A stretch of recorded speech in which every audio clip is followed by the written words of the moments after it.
Hello மக்களே, welcome to டேர்லேசி. இன்னைக்கு நம்ம இந்த வீடியோல ரவா தோசை எப்படி பண்றதுன்றத பார்க்க போறோம்.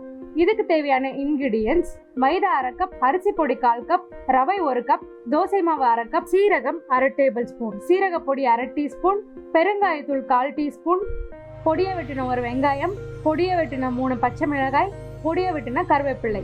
இப்போ இந்த ரவா தோசை எப்படி பண்றதுன்றத பார்ப்போம். ஒரு பாத்திரத்துல நம்ம எடுத்து வச்சிருக்க மைதா, ரவை, அரிசி பொடி, தேவையான அளவு உப்பு, சீரகம், சீரகத்தூள், பெருங்காயத்தூள், பொடி பொடியாக நறுக்கி வச்ச வெங்காயம், பச்சை மிளகாய், கருவேப்பிள்ளை, இது எல்லாத்தையும் போட்ட பின்னாடி தண்ணி ஊற்றி நல்லா மிக்ஸ் பண்ணிக்கோங்க.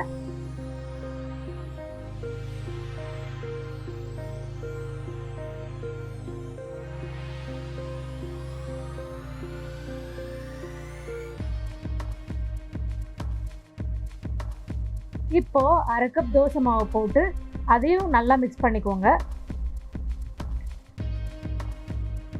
இதோட கன்சிஸ்டன்சி பார்த்தீங்கன்னா ரொம்ப திக்காக இல்லாமல் இந்த வீடியோவில் காட்டுற மாதிரி கொஞ்சம் தண்ணியாக இருக்க மாதிரி பார்த்துக்கோங்க. இப்போ ரவா தோசை எப்படி சுடுறதுன்றதை பார்ப்போம். ஞாபகம் வச்சுக்கோங்க, ஒரு தடவையும் நீங்கள் தோசை ஊற்றும் போது நல்லா இந்த மாதிரி கலக்கி ஊற்றிக்கோங்க. மாவு ஊற்றும் போது சிம்மில் வச்சுக்கோங்க. மாவு ஊற்றின பின்னாடி ஹை ஃப்ளேமில் வச்சுக்கோங்க. தோசை கல்ல சூடான உடனே மாவு இதுல காட்டுற மாதிரி சுத்தி ஊத்திக்கோங்க.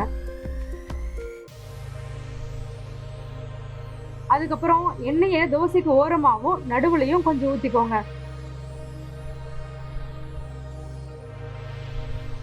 இது நீங்க ஃபர்ஸ்ட் டைம் பண்ணும்போது ரொம்ப கஷ்டமாவே இருக்கும். ஆனா நீங்க பிராக்டிஸ் பண்ண இது ரொம்ப ஈஸியாயிரும். இப்போ தோசையோட ஓரத்துல கொஞ்சம் கிறிஸ்பியான உடனே தோசையை நீங்க திருப்பி போட்டுக்கலாம். ஒரு 1 to 2 மினிட்ஸ் கழிச்சு பார்த்தீங்கன்னா தோசை அங்கங்கே நல்லா கிறிஸ்பியாக ப்ரௌனாகவே தெரியும். அப்போ உங்கள் தோசை ஆயிடுச்சுன்னு அர்த்தம். நீங்கள் இப்போ தோசை எடுத்துடலாம். அவ்வளோதாங்க, ஒரு சிம்பிளான கிறிஸ்பியான ரவா தோசை ரெடி. மறுபடியும் இன்னும் ஒரு சிம்பிளான ரெசிபியோடு உங்களை சந்திக்கிறேன். தேங்க்ஸ் ஃபார் வாட்சிங் கைஸ். பை.